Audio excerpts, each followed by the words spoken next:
ഇന്ന് John brother പഠിപ്പിച്ച കൃപയെക്കുറിച്ചാണ് പഠിപ്പിച്ചത്. അത് എനിക്ക് വളരെ അനുഗ്രഹമായി. പാപത്തിൽ കിടന്ന എന്നെ വിളിച്ച് വേർതിരിച്ചപ്പോൾ തന്നെ എൻ്റെ മേൽ കൃപ പകർന്നു.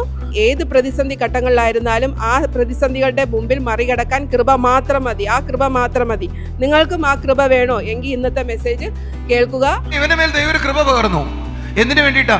ഈ സ്ഥലം വരെ എത്തേണ്ടതിനു വേണ്ടിയാണ് ദൈവം എന്നെ വിളിച്ചിരിക്കുന്നത്. ദൈവത്തിന് ഇവനെ കുറിച്ചൊരു ഉദ്ദേശമുണ്ട്.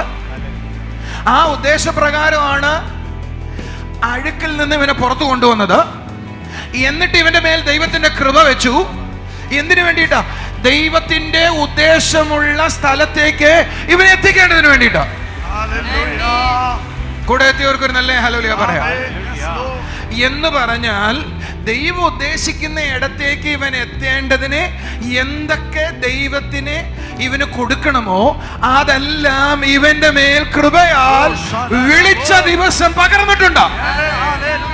ഇവന്റെ മേൽ പകർന്ന കൃപ ഇവന്റെ മുമ്പിലുള്ള ഓബ്സ്റ്റക്കിൾസിനെ മറികടക്കാൻ ശക്തമാണ്. ഇന്ന് നീ അനുഭവിക്കുന്ന പ്രതിസന്ധിയെ മറികടക്കാൻ നിന്റെ മേൽ വെച്ചിരിക്കുന്ന വിളി ധാരാളം മതി. നിന്റെ മേൽ വെച്ചിരിക്കുന്ന കൃപ ധാരാളം മതി.